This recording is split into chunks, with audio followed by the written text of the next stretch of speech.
Hello, and welcome to Let's Talk About It. This is Taylor, your host, and today we're going to be talking sexual shame and religious sexual shame. This episode has been long overdue, and I'm so excited to share this interview with you all. My guest this episode is absolutely fantastic. She does so many things in this space, and I know is just going to leave you all with some really super valuable information and things to reflect on.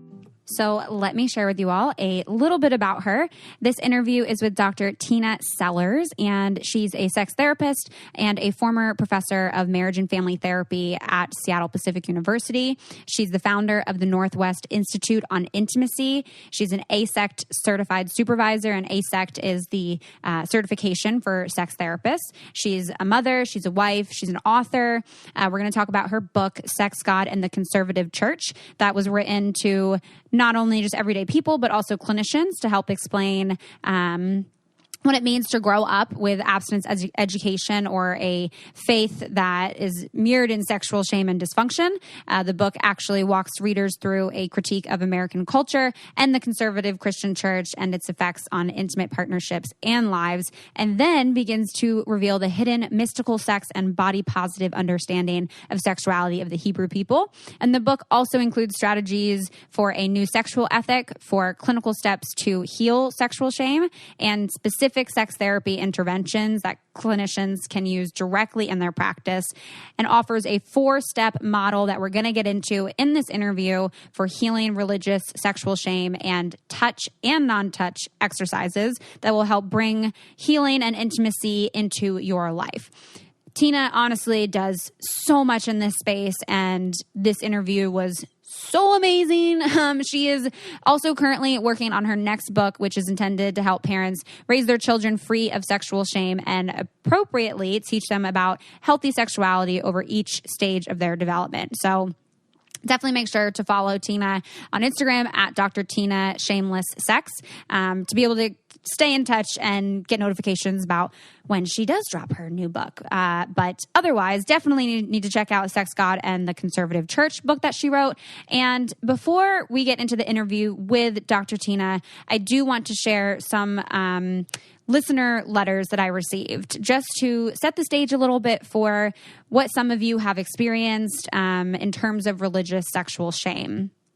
So these are going to be read anonymously, and just want to say I super appreciate all of you who submitted questions for this.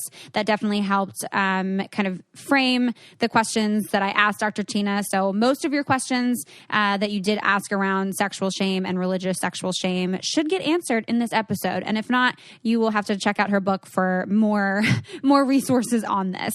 But yeah, thank you for your vulnerability in these 2 letters that I'm going to read with you that really just share a very vulnerable, honest look at what their religious sexual shame shaped them to be and how it impacted them.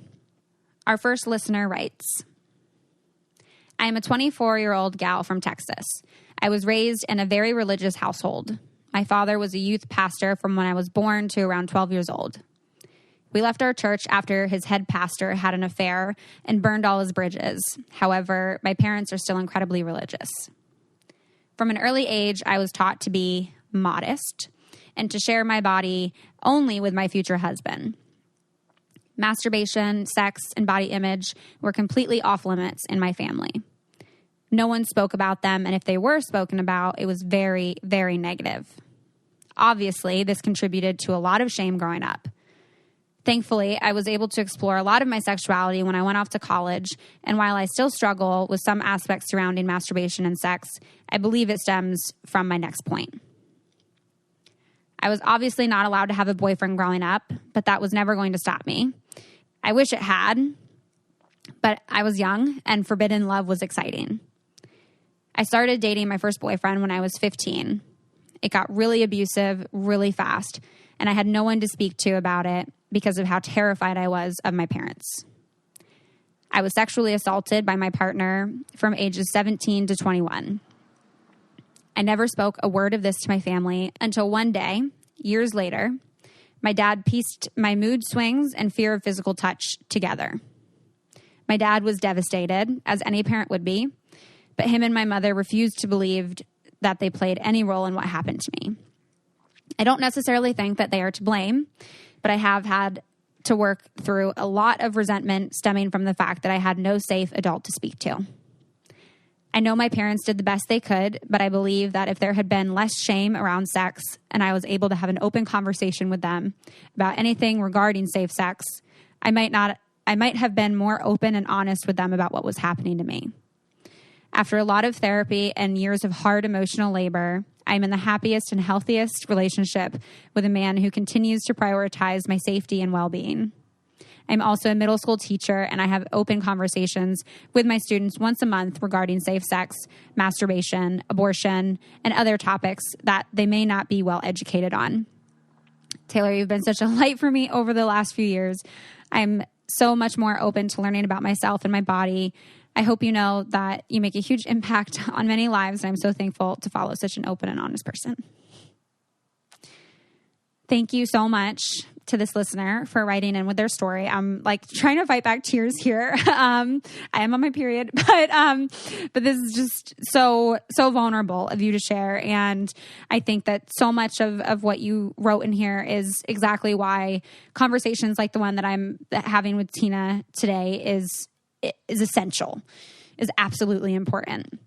The lack of sex education that we receive doesn't teach us, what a healthy relationship looks like. And unfortunately, you're not alone in this. This happens for so many of us, where we don't understand the healthy boundaries around sex, where we don't understand what it means to communicate about pleasure and about sex in a relationship. And like you said in your letter here, that, there wasn't someone safe to speak to.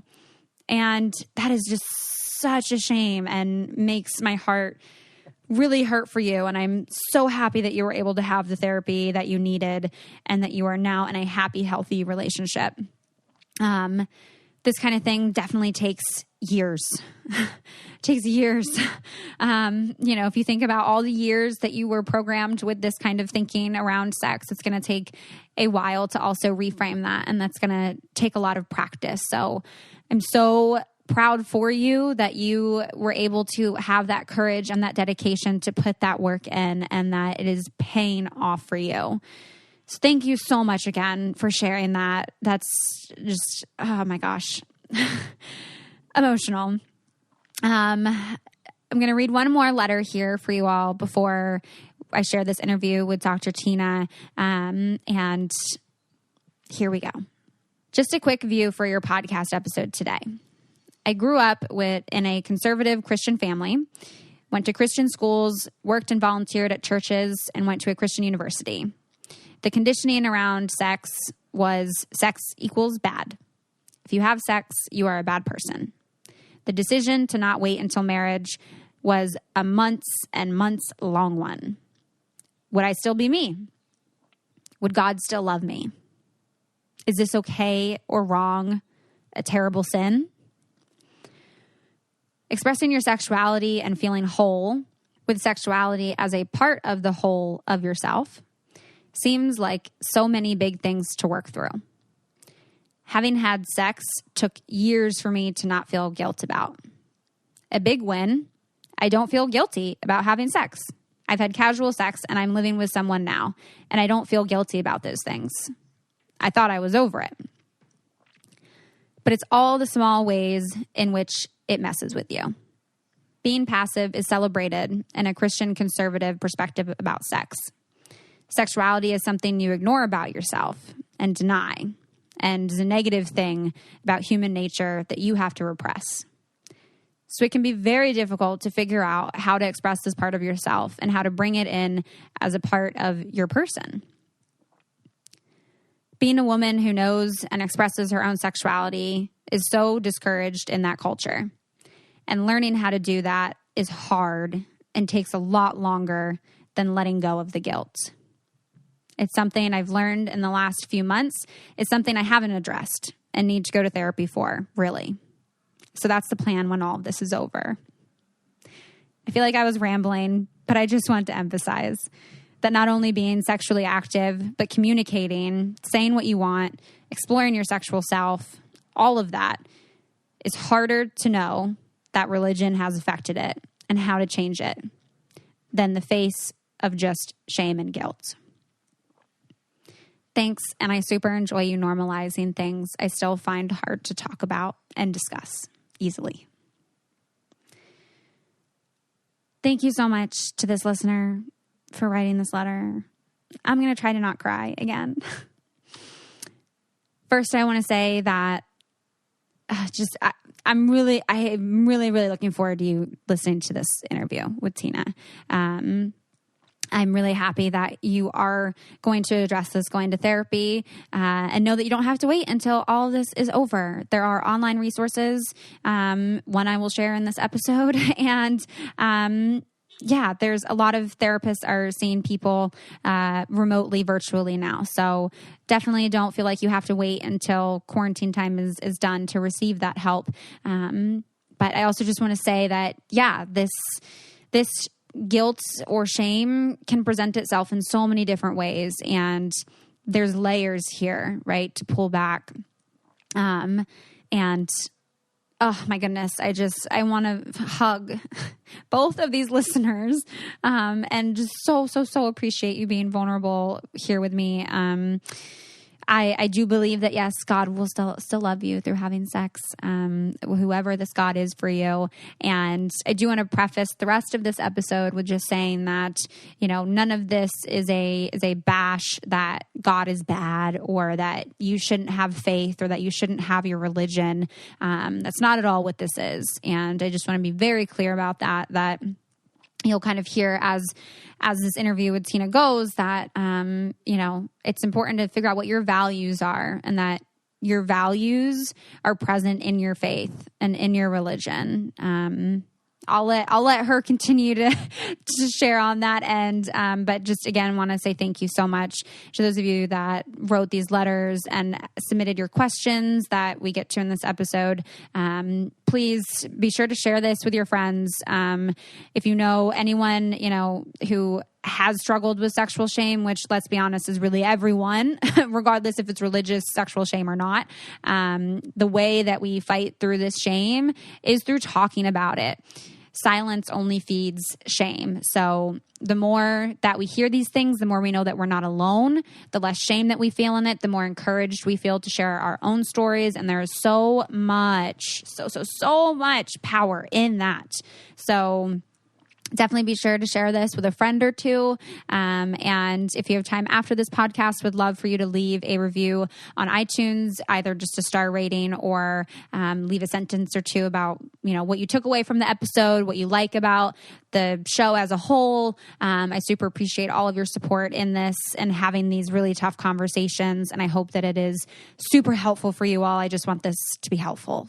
All right, time for a short break here. I get so many messages on the regular about therapy and what resources are available online for therapy. And so I want to share with you all again one of my favorite go-tos, which is BetterHelp. They are so committed to facilitating great therapeutic matches. They make it super easy and free to change counselors if you need. It's affordable, sometimes more affordable than traditional offline counseling, and financial aid is also available. The service is available for clients worldwide. You simply take a short quiz to help them assess your needs. You get matched with a therapist within 24 hours. And remember, these are licensed professionals that you're working with. So anything you share is confidential. It's professional. BetterHelp makes it really convenient. And I want you to start living a happier, healthier life. So as a listener, you'll get 10% off your first month by visiting betterhelp.com/talkaboutit. You can join over 800,000 people. That's a lot of people taking charge of their mental health. And why not be one of them? Again, that's BetterHelp, HELP.com/talkaboutit. And now we can get back to the show. I do think very strongly that this episode with Tina is going to be incredibly helpful for you all. So without any further ado, let's talk about it.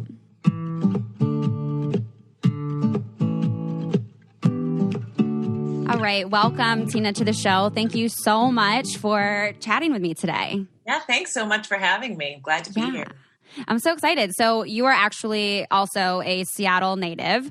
Did you grow up here? I did. Yeah. I took a little bit of a break and was in Southern California for my teens and 20s. And those people that are around my age know that we had a big exodus in the 70s.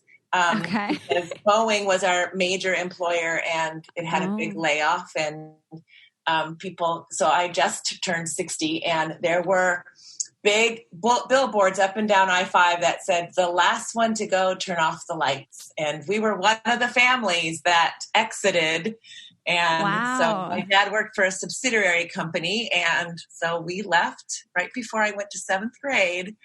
And I lived down there for my teens and 20s, which was actually a great place to live for your teens and 20s. But when it came to going to grad school, I was like, took my little tiny family and said, I want to go home. Yeah. Wow, that's some great history there. Happy belated birthday. Thank you. And you brought up your dad there, and part of I like to say my stalking work that I do before I meet with a guest, through my investigative research, I learned that you really credit a lot of getting into this field and having this open perception and sex positive outlook to your family. Can you talk a little bit about that? Yeah, I didn't realize it till I was probably well into my 30s, but I grew up in a soundbite sex family. So I grew up in a Swedish immigrant family. Mm-hmm. And it was primarily non-religious. I had these 2 aunts, actually 3 aunts that had this lovely sort of faith, but otherwise it was a pretty non-religious family. And, but it was a Swedish immigrant family. And for those people that know how the Northern Europeans do sex and sex education, it's been since the early 40s, very, very sex positive and very body positive.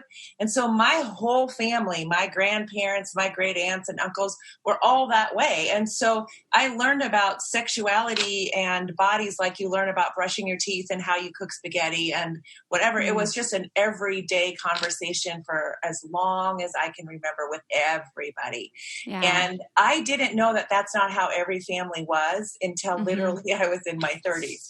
And so to me, it was just normal. It was just a good part of life. And I looked around and saw it as a good part of everybody else's life. And so I didn't really confront the impact of sexual shame until I saw it in the lives of my clients and in the lives of my students way later in life. Yeah. Yeah. And I mean, what a wonderful, almost sort of bubble to be in, while also in this American culture. Was it, I guess you're saying not until later in life, so during your adolescence then and throughout schooling then, I take it that the people that you were around kind of had similar upbringings to you or had similar mindsets? There was this sort of parallel process that happened. So I had this thing at home that gave me sort of this grounding, but then I had a lot of the normal stuff that happened. Like, I thought, well, because I'm built kind of stocky. I was a figure skater growing up. And so I had the things like, well, I'm certainly not, because at that point I was in Southern California, I'm certainly not a Southern California model, but I'm okay. Sort of like, so I had this grounding, but then I would also sort of see what was on media and that kind of thing. But also remember that we are very situated by where we are in culture. So in the 70s, things again were very sort of sex positive. It was just past the hippie era. It was kind of love the one you're with. The music, if you listen to the music in the 70s, that's always a really good way to find out what culture was like, is listen to the music of that era. Totally. It was very sort of love positive, sex positive kind of time. And so there wasn't as much of that kind of judgment and harshness. There certainly wasn't the aggression against women time during then. And so I just didn't get hit with quite as much. There certainly was some of that stuff, that you were compared as not being quite as whatever this or that or beautiful or whatever, but just not quite as much, as I think kids for sure are hit with now. Yeah. Yeah. And so it definitely, I think kids are hit with a ton of that today. Even I think from, I was born in 93, and I think even throughout early 2000s, like it was not the most sex positive culture to grow up in. No. All right, time for a short break here. It is Masturbation Month. It is the month of May, and I want to share with all of you lovely listeners one of my favorite sex toy brands, which is Plus One. Their products are designed with body-safe materials encased in soft silicone, making every product waterproof and skin-friendly. There's USB rechargeable batteries. Mine, usually I just keep on the charger throughout the day, and then at night I'm ready to go. The toys can vibrate for hours, lasting as long as you can. Each one is ultra hygienic and easy to clean, providing self-pleasure with the touch of a button. While many sex toys are expensive, Plus One is democratizing pleasure with high-quality vibrators and arousers at a cost everyone can afford. You can easily find them at your local Target, Walmart, or CVS, and they are now available at Walmart Canada. So Canadians, where you at? You can visit walmart.ca to find your Plus One. So be sure to check them out. They're one of my favorites. They have a new wand that you can check out, but also one of my favorites is the air pulsing arouser. That one, I've named her Jill. Jill and I were real close. So be sure to check them out, and I hope that you guys love them as much as I do. And now we can get back to the show. When you say that this work for you kind of came up throughout the work that you were seeing with your clients, can you talk a little bit about how that was presenting itself? Like what really brought you into this area of not just sexual shame, but also religious sexual shame? Right. So I started teaching in the graduate marriage and family therapy program at Seattle Pacific University in 1991 right around there. And, so one of the courses I was asked to teach pretty right off the bat was the graduate human sexuality course. And mostly because a lot of the other professors didn't want to teach it. Well, I had, before going to grad school, I had taught junior high and high school. And it was really teaching there that I started to realize what people were facing in their home lives. Kids, young adolescents. And I thought, I really want to go back to schools, to go to graduate school and study family therapy, because if I can make interventions at the family level, that'll make me feel like my life is really mattering for something even more than it was with teaching. So that's what took me to go back to grad school. So then I was asked to start teaching in the program that I had graduated from pretty right away. Yeah. So then, because I had been teaching sexuality at the junior high level, one of my profs was like, "Oh, hey, you want to start teaching with me in this class too?" I'm like, "Yeah, of course." Because for me, teaching sexuality is a blast. Yeah. So I started teaching that course. And one of the assignments that I gave my students was writing their sexual autobiography. Now, a lot of times people hear that and they're like, I can't imagine doing that, right? But as you know, Taylor, that you're only ever as good a therapist as you know what your own stories are, right? Yeah. Because then you know where you begin and end as a therapist and your clients begin and end, right? So Absolutely. Throughout our program, we would have our students write their gender story, their family of origin story, right? Their medical illness story, their sexuality story. So I would give my students like 65, 70 questions or something, and not to answer each one, but to guide them through 3 generations of thinking about sexuality and gender, to just help them see what were the legacies that they grew up with, what were the experiences that they had, to really get them to think thoughtfully through their life experience. Well, they didn't often take this class until towards the end, because I wanted them to have already dealt with a family of origin story, dealt with their gender story, right? Because sexuality is so loaded, loaded. And they would often say to me, this was one of the hardest, but one of the most important papers I wrote. And I would spend anywhere from an hour to 2 hours on these papers. Well, somewhere around 2000, the year 2000, I started to notice that there was a dramatic increase in what I came to call sexual shame and religious sexual shame. So this dramatic increase in self-loathing, kind of a sense of unworthiness, hatred about themselves, hatred about their bodies, hatred about what they had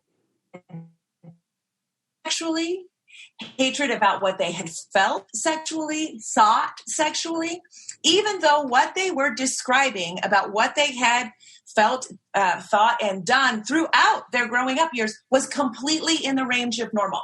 Their experiences were not any different than what I had read the previous 8 or 9 years. It was right in there. But all of a sudden, what they had felt and thought and the decisions they had made about their own self-worth had completely begun to shift. So I saw it that year, the next year, and I would be weeping. Like I would walk into my chair's office and just like be crying. Like, I don't know what's happened in these kids' lives. Like nothing that they're describing is making this make sense to me. So I started to ask more questions of my students, like, what more was happening in your, like, explain to me what more was happening in your life. And I slowly started to piece together that some of my students were from conservative religious backgrounds. Some of them were getting this education in their public schools. So eventually I pieced together that, so this was they were hitting their adolescence in the early 90s. So they're about your age, hitting their adolescence in the early 90s, and they were getting abstinence education, which really was almost the same thing that some of these kids were getting also in their church youth groups. And it was, you cannot think about sexuality, you cannot feel about sexuality. And the information they were getting in their quote unquote sex education, which was abstinence education, was just all scary. And it was all medically, 80% was medically inaccurate. That's what we know now. Medically inaccurate. That's so bad. That's so bad. It was really scary. Like, if you use condoms, you're still going to get diseases, and here's what the diseases are going to look like. And then some of this stuff is still being taught today. Yeah. Yeah. So some of these kids, the more anxious and the more earnest kids, really metabolized this information, took it into their bodies, and believed that they shouldn't not only do these things, but they shouldn't feel or want these things either. And so it began to manifest in just horrible sexual dysfunction, self-hatred, deep self-examination. And it just caused me so much sadness. Yeah, no, I can imagine. And, when you say that it was presenting itself in this way of that even just them wanting it is something that they shouldn't desire. That's even something literally this week that I was working with a client on who doesn't necessarily have religious sexual shame, but still feels like sex is a form of pleasure. And often we're taught that pleasure comes after we've earned it, right? After you've achieved marriage, right? After you've finished all of your work for the day and your house is completely clean and, you've checked in with all your family members, that then you deserve to experience that pleasure. But even then, the desire for it is like not something you should necessarily want, especially as a woman, because then that might mean you're a slut. Exactly. That's exactly it. And it's so pervasive across this culture, from if you're like under 40, it's just, it's right across the whole culture. Yeah. And when you say that you kind of started to see this gradual change in the papers that you were reading around how the students were feeling about sex, that makes sense culturally with that shift. Was there not still some of that from the earlier times working with students where the religious sexual shame was coming in? Because the concepts around religion and sex and how that's taught to people, in my perception at least, hasn't really changed for like decades and decades. So was that still present? It actually has. So again, religion will match what's happening in culture. It will follow that. So in the 60s and 70s, there was a movement called the Jesus movement. And again, you had the hippies and all of that. The Jesus movement was, again, really similar. It was sort of love the one you're with.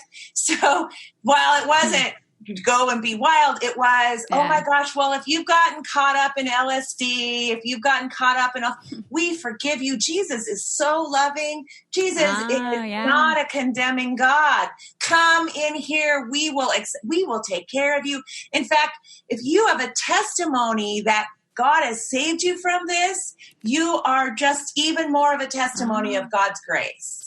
And that's when the Christian rock and roll music just really exploded, while at the same time, all the other rock and roll music was exploding. You know, they had these big revival churches that didn't look anything like a church. You know, they were meeting in the schools. And I mean, there was this parallel process. And so you didn't have this crackdown of legalism in the Protestant church. This is the Protestant church primarily.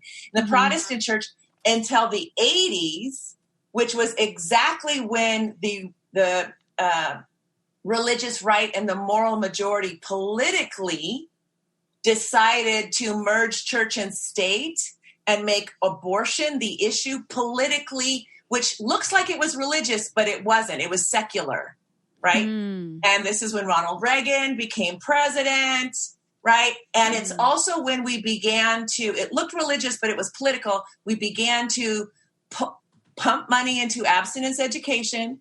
We began to also simultaneously remove all the regulations from banking and from media and make it okay to just show whatever you wanted on TV.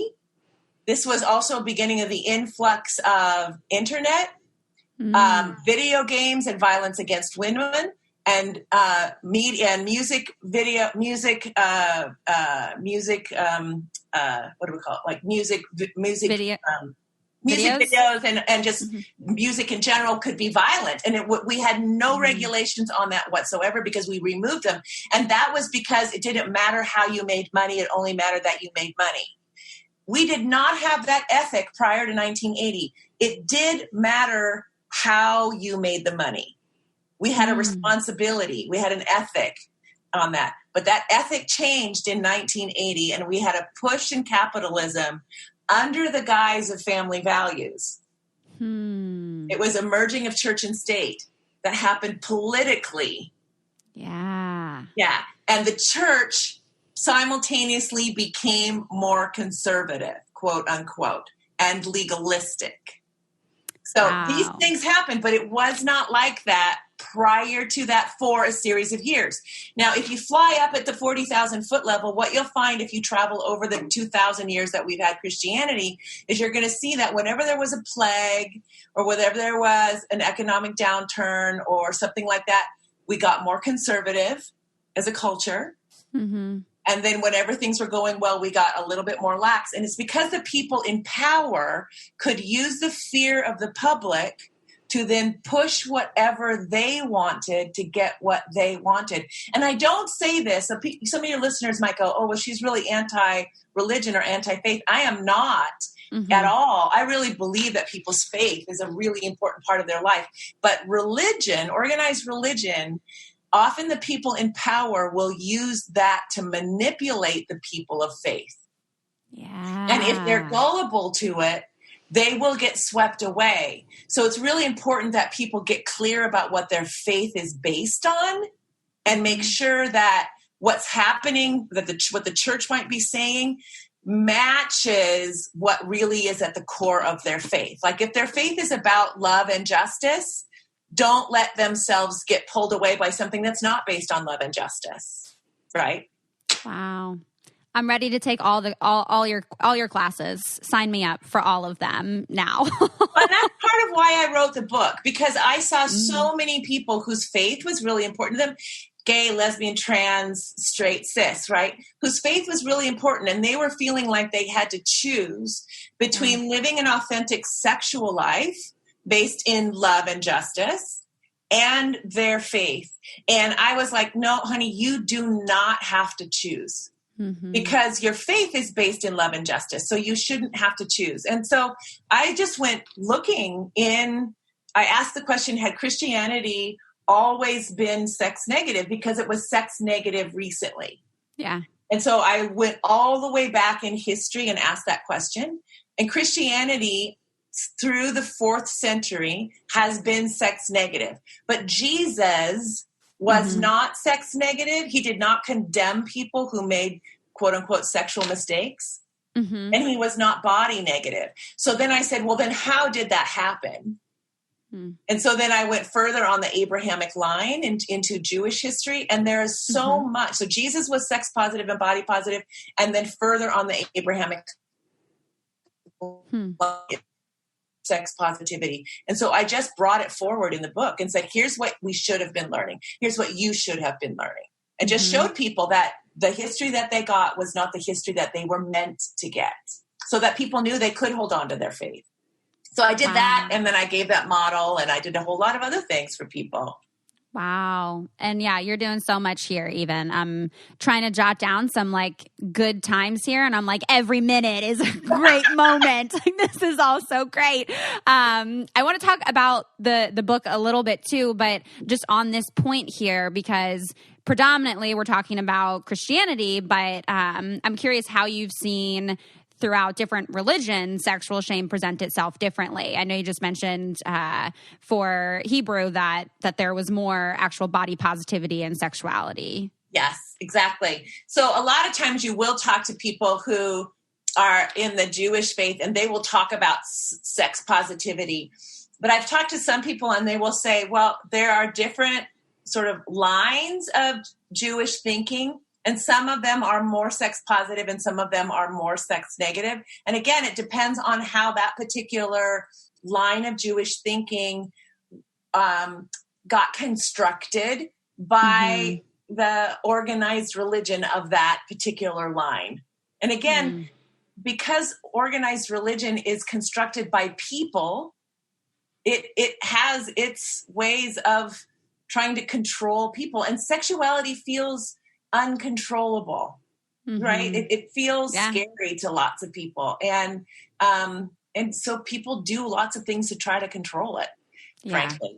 And really to control the minority people, the people who are not in control, which is often the women and other people, and they try to keep the people in power in control. And you just see that. And we see that across the human experience. Yeah. The people in power are trying to stay in power. And they do typically that white men. Typically white men. Yeah. Exactly. There's the saying of like, most wars are all started because of penises and, whose dick is bigger. And I can't help but my mind go there when we talk about this. Right. It is men across the globe. Regardless of color, it is often men across the globe. The ones in power are trying to hold on to that power. And I get that that's scary to feel like you have to let go of it or you have to share it or you have to collaborate. I get that feels difficult and frightening, but it is where we need to go. Yeah. Well, and even, talking about that control piece, often even how I, grew up, and I think even today this notion is still out there that boys will be boys and boys just have a strong sexual appetite and they're just gonna, it's gonna be totally normal and natural for them to want to have multiple sex partners and all of this where like they are in control of their sexuality, but also that they don't have to control it at all because they can just do whatever they want, basically. Right. That they don't have to bear responsibility for what they do and what they say. As opposed to all humans have a responsibility to bear responsibility for what they do and what they say, period, end of story. Yeah. Bam. So I want to talk about this book because your book, Sex, God, and the Conservative Church, covers a lot of what we've talked about here, but you talk about a new sexual ethic for people. I wonder if you can talk about what either you see today or what you want to see today as this new sexual ethic that we can live by. Well, I don't push an ethic so much as I say that I talk about that there needs to be, love and justice in what you say and what you do. And it needs to have love and justice towards you and love and justice towards any other or others. Right. And if you do have a faith, then it needs to be in alignment with whatever those values are for you as well. And I think that as we are accountable then to those, 1, 2, or 3 things along the way, and we are checking that, then we are going to be acting in a way that feels good to us, feels right to us, right? And then it's not about what am I doing? It's not about a behavior, and it's not about an after an event. It's an all the time thing. It's something I'm accountable to all the time. And it's honoring then to me and to other and to whatever my values are, right? And some people are like, well, that's just not clear enough. That's not black and white. And I'm like, well, life isn't black and white. You know, being accountable to love and justice is a good thing. And yes, it holds us accountable. And that's okay that it's messy. We live in messiness. Welcome to life. You know, that Absolutely. Is the way it is. Yes. Yeah, absolutely. And part of, I mean, there's some listener questions here that we'll get to, but in a lot of the ways that we've, at least that I've experienced shame and that I've heard from listeners, how they experience sexual shame, and I'm sure how you've heard from people as well, that sexual shame that comes up that we're feeling isn't actually in alignment with those things that we value around love and justice. And so feeling them can feel almost kind of like a little bit of a mind fuck, where like you're behaving in this way where, you know, I've heard from some listeners that, you know, they'll wait until marriage to have sex because that's what their religion has told them is proper and healthy and respectful to do, but in their hearts they want to experience that and then end up feeling this shame for wanting to experience this love and sexual connection with their partner. That's right, absolutely. And when we talk about, you know, love and justice, it is predicated on some basic things. Like that means I'm going to have to talk. That means first I'm going to have to think about what I think is love and justice. For me, for right now, for in this relationship, for whatever, I'm going to have to think, and then I'm going to have to speak, right? Those are hard things to do. But because I matter, I'm going to have to do that. And because you matter, we're going to have to do this. And then, but all of that grows you. All of that grows you up and helps you count, helps the relationship count, helps the other count. Isn't that part of what we're called to do, right? I often think of it as it's the art of loving. It's the learning the art of loving. It's learning the art of justice then to do those things. Those are active things. That's a verb, right? That's all good. But you think about it, we don't teach this, right? Because we don't have comprehensive sex education, because we don't have comprehensive life and relationship education. We don't teach this. And yet we should be. Yeah, even that step of I matter, you matter, like even just getting to that of saying, wait, I matter, especially in the opportunity to experience your sexuality, I matter, my sexuality matters, is very difficult for people to get to, even for me sometimes. Absolutely, yeah. But imagine we started that at 10, 11 months when kids are finding their penis and their vulva for their first time. Like, yep, that's what it is. It's wonderful. Okay, I'm going to keep putting your diaper on. You matter. That matters. It all matters. And we're going to take care of it. And I'm going to keep cleaning it and whatever. It all matters. Yeah. And we take care of it. And we take care of your brother or your sister or your whatever, It's just all woven into life. That's what it looks like. Oh, gosh. So as we talk about all this sexual shame here, part of what you outline in the book is a 4-step model for healing religious sexual shame, both in touch and non-touch exercises to help people heal that intimacy and increase that experience of intimacy in their lives. People have asked, one of the listeners wrote in and was like, yeah, I want some concrete steps on how to overcome religion shame. Most advice I get is just to get over it. And I think it can feel so overwhelming for people to say, okay, I've been programmed and received this messaging for 30, 15, 20, however many years, 50 years, right? And how in the world do I get to a place of actually experiencing sexual pleasure without shame? Right. I often want to say, first and foremost, be compassionate with yourself. Yeah. I love, like many people love Brene Brown's work. I mean, her work is so wonderful, and it's helped so many people understand the impact of shame. One of the important things to understand is sexual shame is our first shame. It's for most people, it's your very first shame. And that's because our hands stop like smacking us when we're about 10 months old. That's when we start to gain control over our hand and realize that we can choose where it goes.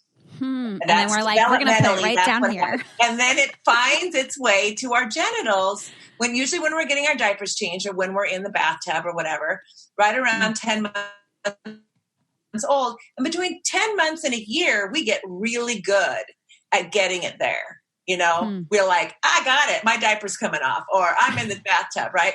And we get really excited about that because we have 8,000 nerve endings if we have a clitoris, and we have about 5 to 6 if we have a penis, and that is a pretty exciting thing, right?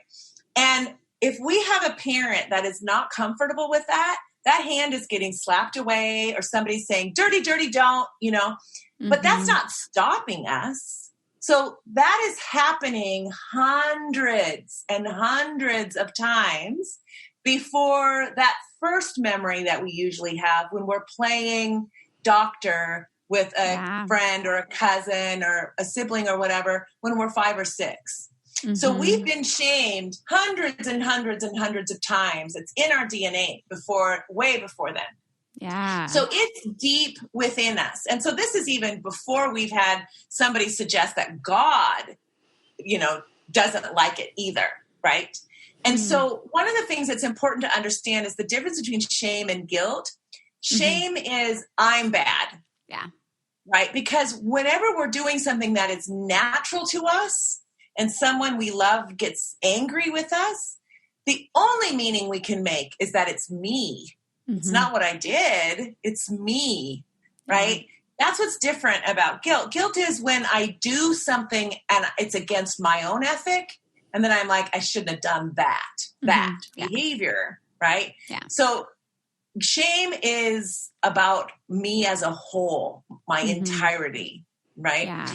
So sexual shame is so deeply inside of us. And we didn't have a researched operational definition of sexual shame until 2017 when there was, and I could read it to you. It's so stunning. It's unbelievable how it affects our ability to attach and love someone. Like it affects everything, every area of your ability to do intimacy and attach and trust and open yourself up. And so it was actually by a research doctoral student at SPU, and I was on her dissertation committee. And when I saw it in black and white, it had been what I had seen clinically. But when I saw it in black and white, it just about knocked me over. It was so incredible. It was like, this is why we have to help people heal. Because being able to attach in intimacy is one of our core places we do happiness in our lives, right? Yeah. So in the what I call healing the mess, the model for erasing sexual shame, the 4 areas, and it's not linear, it's something we do we practice. It's a practice we do over and over and over again. So it's frame, name, claim, and aim. Okay. So frame is the first one. It's building a frame or a scaffolding of sex education. So because we don't get that education, we have so much myth in our heads about what really is true about these bodies of ours and the bodies of other people. We have so much to unlearn and then relearn, right? Yeah. And once we get clear, we're like, oh my gosh, I'm okay. I'm actually good. Like this body is phenomenal. It's built for pleasure. I've given a lot of bullshit that was so not okay. And you start to feel strong and empowered, and like you start to take it back, and that feels so good. So you have to do some work there. And I have like on my Instagram and stuff, I have recommendations for books and stuff. And I'm always like telling people on my website too, I'm always telling people, here's some things to do, places to go, things to read, because it's just worth doing the work. Yeah. That's frame. name is tell your story. So this comes from like Brene Brown's work. Yeah. The more you tell your story to a tribe of people that will love you, be empathic and compassionate, or a therapist, or you create a book group with other people, read my book together, and then stop every half chapter and like tell your story, talk about it, be like, yes, this is what I relate to. Whatever. I feel like probably every page you could be stopping and have stuff to talk about. Yeah, right. Then you're like, I'm not alone. This happened to everybody. Yeah. If you hit your adolescence after 1990, it did happen to you, I promise. Unless you grew up in Europe, it did happen to you. It did. And it was so wrong. It was so unfair. It should not have happened to you at all. So that's name, tell your story, and find out that you're not alone. Be loved in your story, because that will help the shame begin to fall off of you, a little drip off of you. So frame, name, claim. This is hard. Start to claim your body back as good. The bullshit that we get from advertisers and marketers is so pervasive and so awful that it begins to convince us that our bodies are not good. So we have 50% of 6-year-olds, 2/3 of 9-year-olds, 90% of 15-year-olds that are modifying their diets. That's how successful our media is in convincing kids that their bodies are not good. We have to understand that our bodies are the way they are because of heredity. So when we have people swimming in an ocean, they are fish, and those fish believe by the time that they're 6 that they should be giraffes. It is not right. Yeah, they that's are a great way to put that. Giraffes, and they are bears, and they are every other kind of creature, because that's the way God intended. The creator, the divine, the feminine, whatever, created us to be this cornucopia that we are supposed to be because it's beautiful. Yeah. We are not all supposed to be whatever, 6'3" and 110 and disappear like a feather. We are not. So it's ridiculous, and it's there so that we purchase and keep our economy going, because it's based on us feeling badly about ourselves. Men and women, primarily women for the longest amount of time, but we have an increase in boys doing the same thing. So the 2 books I'm always saying that people should read are Peggy Orenstein's most recent books, Girls and Sex and Boys and Sex, because it just shows so much how horrible things are. And what we are doing to our kids, and how it's been increasing, especially in the last 20 years. So the last 40 years have been horrible, but it's getting worse and worse and worse and worse and worse. And if we don't really create a revolution that says, over my dead body, will you keep doing this to me and my children? No, it stops now. So that's frame, name, claim. Yeah. And then if you do those 3 things over and over, and you're diligent, and you create a tribe of people that are like, hell no, over my dead body, then what you will do is you will aim for a new legacy, and this will stop. Yeah. A new sexual ethic. You can stop it in 1 generation. I mean, it stopped, didn't happen in mine. The things, believe me, were not perfect in my family. There was a lot that was nuts and crazy, but I rest so much of my grounding and foundation on the sexual health in my family, and my little sister too. I mean, there was a lot that was nutso, but this stuff really made raising our kids so much easier, and it'll make raising their kids so much easier, because there's a lot around sexuality that helps us then do relationships, that helps us then do parenting, because that stuff was solid. So that's the model that's in the book. Yeah, that's amazing. I feel like, I mean, again, I didn't grow up with any kind of significant religious shame present in my life, but obviously, as I said, definitely I'm sure there's pieces of sexual shame in there that could be super helpful to do. And that is very directive. And I'm sure that, I know in the book, there's also pieces that are helpful for clinicians to use with clients as well. And some of our listeners are in the helping field, or are working to being in the helping field, to where that model is very direct and specific. But as you said, is also a practice, as most things in therapy and in life are. It's a practice. And takes time to do. Right. And then in chapter 7, because you can do that model, in chapter 7, I've got actual like touch things. Like, Yes. so here's ways that you can slowly integrate like touch, and while staying present in your body and present in your eyes. So intention, attention, breath, eyes, skin, like here's how you do it. Because if most of our experiences were like wham, bam, oh my gosh, here I'm in the middle of something and I didn't even want to be there. You don't know how to do things slow and intentionally and stay in your body, or say, okay, I need to stop and breathe. And so there's a lot of just really slow, intentional, and then how you build up and really have deeply sort of integrative, like spiritual, if you want, kind of experiences where you're fully present with another. Yeah. Because sometimes people don't even know how to do that kind of thing. Yeah. And I'm wondering if you can give maybe like if there's one in particular touch and non-touch exercise that you find you're recommending to people the most, or one that you find to be like super impactful in either of those categories.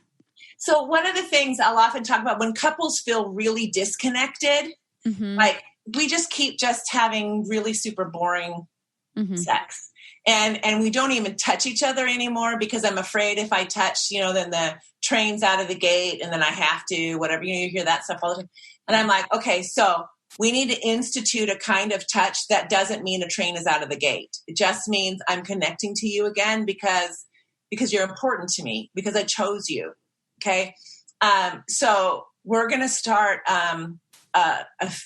where we don't do what I call flybys. We don't do any flybys. So no flyby kisses and no flyby hugs. And so when you do a hug or you do a kiss, it lands, but those do not mean sex. Yeah. Okay? That's like so there's at least one flyby hug and one flyby kiss, or one no flyby hug and one no flyby kiss a day. So that means a long hug and a long kiss that happens at some point in the day, and it does not mean sex. So it's a 10-second kiss and a 3-minute hug. And so then we talk about what those are. So a 3-minute hug is, you might be in the kitchen, whatever. I always say it's long enough for the kids and the dogs to get between you. So you stand next to each other. Your bodies are next to each other. You have one hand behind the heart, so in the middle of the back of the other, and the other hand is down at the base of the spine, and you pull each other close. And then you drop your shoulders, and you breathe slowly, and you slowly synchronize your breath. So you're breathing in at the same time and breathing out at the same time. And you do that for at least a minute, and you notice, are my shoulders dropped? Are we breathing together? Do I feel our bodies next to each other? I'm going to try to come home. I'm home. I'm going to come home. And you just do that real quietly together for at least a minute, minute and a half. And you let yourself come there, because our lives are moving so fast. We're rarely in the same place that our body is. So we just let our mind and our bodies come there. And then we notice, I'm with my person. This is my person. I'm going to let myself feel that I'm with my person. I did choose this person, right? So regardless of what's going on between you or whatever, let yourself get there, that this is your person and this person's on your team. Okay? This person's on your team. No matter what's going on, you guys are on each other's team, right? Then in that last minute, imagine that when you are breathing out, you are sending the love that you've received in your life into that person.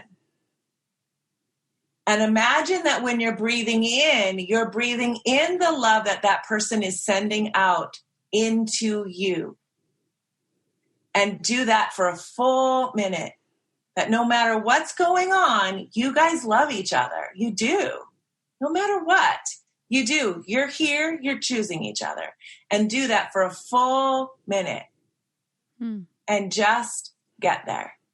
And then when that minute's over, pull your head away. Look in each other's eyes. Do not say anything. You guys just came home to each other. And then go about your day. So you're going to do that hug once a day. You're going to do one long kiss a day. This has nothing to do with sex. You're going to do that every day. Okay. I guarantee you that if you do that every day, it will begin to connect you. And all of a sudden, the fact that he or she throws her wet towel on the bed, doesn't, do the toothpaste in the right way, it'll start to not bother you as much, because you'll begin to feel like, yeah, that's my person. And yeah, they do this shit and that shit, but it's just not going to bother you so much because you're reconnecting again. Mm-hmm. So that's just one little itty bitty thing, but there's lots of little things in there. Yeah. I mean, some of them that you can do and for yourself, even just for yourself. Yeah. Yeah. And I mean, the way you describe that obviously makes sense that would be helpful. Having those kind of moments of, deepened physical touch that's not necessarily sexual, but that is connecting, is also something that the Gottmans have studied and, found is a part of a successful quote unquote relationship, where you do the 6-second kiss a day. Right. So kind of similar to that. I'm definitely wishing, poor Lily, my cat, she's going to be getting some really intense hugs from me because she's all I got to work with these days. It could also be a exercise for yourself to do with yourself, to hug yourself and sit with your body in that way. Absolutely. Yeah. I have a story in the book about a woman who wasn't ready to be sexual, but I can't remember if she lost her husband or whatever, but she would have these times every night where she would go sit in her hot tub and she would just sort of calm herself and center herself and sort of notice what she was grateful for in her life. And she would have this time where she would masturbate. And that was how she closed every day. And it was just it was sort of this sacred time that she would have every day, because she was a single mom and she had just been through something hard, but she wasn't ready to get out there in the world yet at all. But she needed to keep her sexuality alive. She needed to keep centered with her body alive, and she needed to stay grounded. And that's what she did. It was like her ritual. And it's really this lovely story, the integration of sexuality and spirituality that she found a way to do.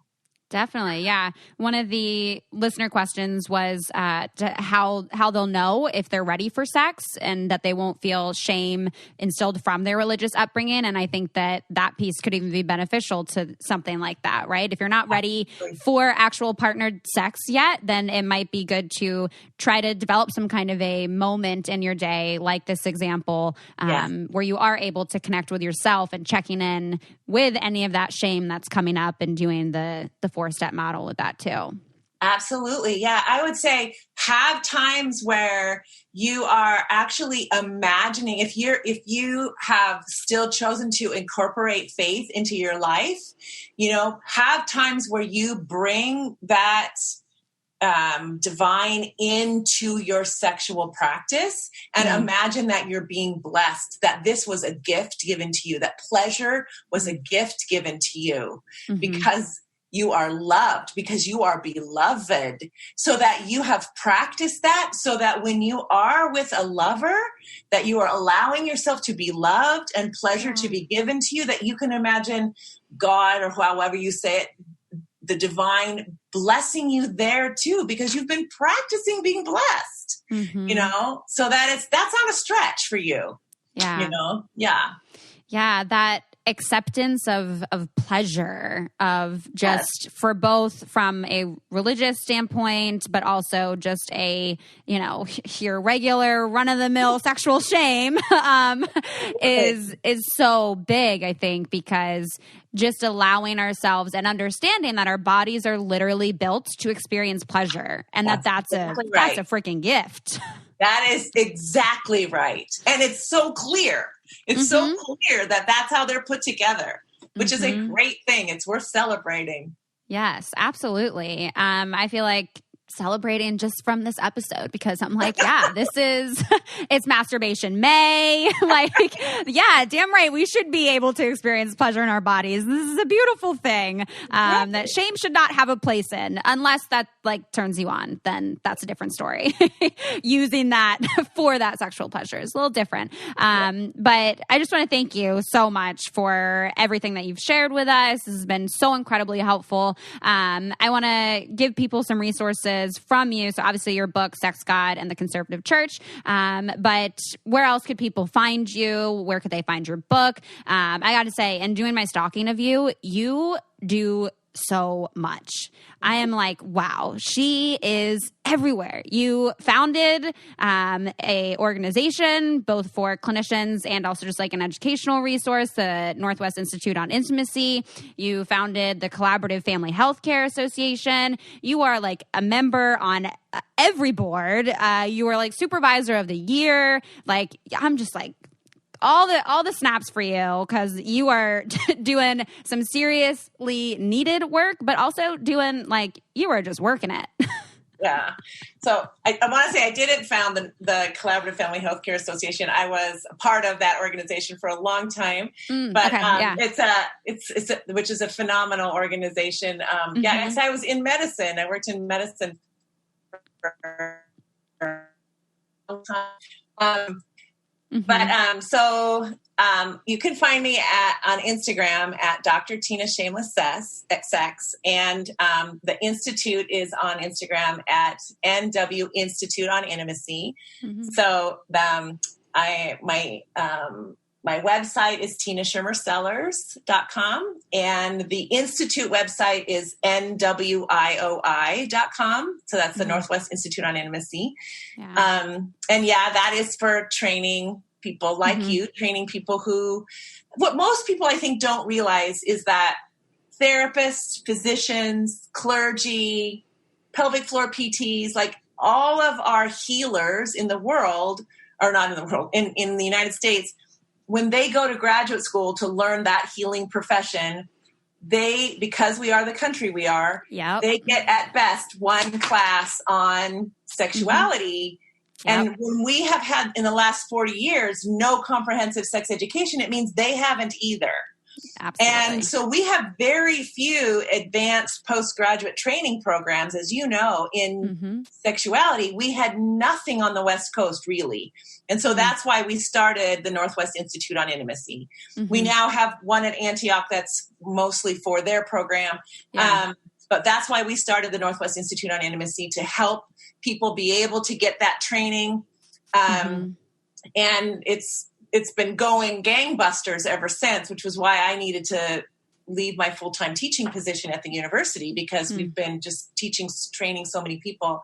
We also really encourage then all the psychotherapists that go on to get that extra training to then list themselves on that website, because we're trying to help the public understand that you want to go see somebody who's trained individual, couple, family, sex therapy, and spiritual intimacy, because then no matter what you bring to them, they have dealt with their sexual biases, and they can go with you wherever your story goes, and they're not going to refer you on to see somebody. They're going to stay with you, which is important for the public to know. So we have both of those things on that website. And then we also run intimacy retreats for couples that really feel like they're struggling, because you're going to struggle, because we set you up to struggle in the United States, because we give you nothing to succeed in your relationship. And so we started running those retreats, which has its own story of its own. So, and then the book, Sex, God, and the Conservative Church, Erasing Shame from Sexual Intimacy, that can be found anywhere that books are sold. And I'm always open to hear from people if they have questions about the book or anything, because I just really want to help people move forward in their lives. Yeah, that's so incredibly apparent, because you are busy. Thank you so much again. It's been so great to chat with you. And I'm so happy that you're my neighbor. We're locals here in Seattle. Yeah, me too. Thanks so much for having me. Yes, of course. All right, that does it for today's episode. Thank you so much for making it all the way through and keeping your ears, your hearts, and your minds open. It would mean so much to me if you could take a second or two after listening to this episode to leave a review on iTunes and let me know what you're enjoying about the show. I love reading, what your favorite episodes are, where you guys listen, and definitely feel free to share this with a friend. I mean, part of how we break down the stigmas around these topics is by talking about them, right? And sharing them with more people. So definitely share the podcast podcast. And again, really wanting to include all of you in this podcast. So if you have questions or you want to share a thought or an experience, please send in a voice memo to ask.letstalkaboutit@gmail.com. And I'm really excited to keep having these conversations and breaking down these stigmas. So thank you all so much. I hope you have a wonderful rest of your week, and I'll talk to you next time.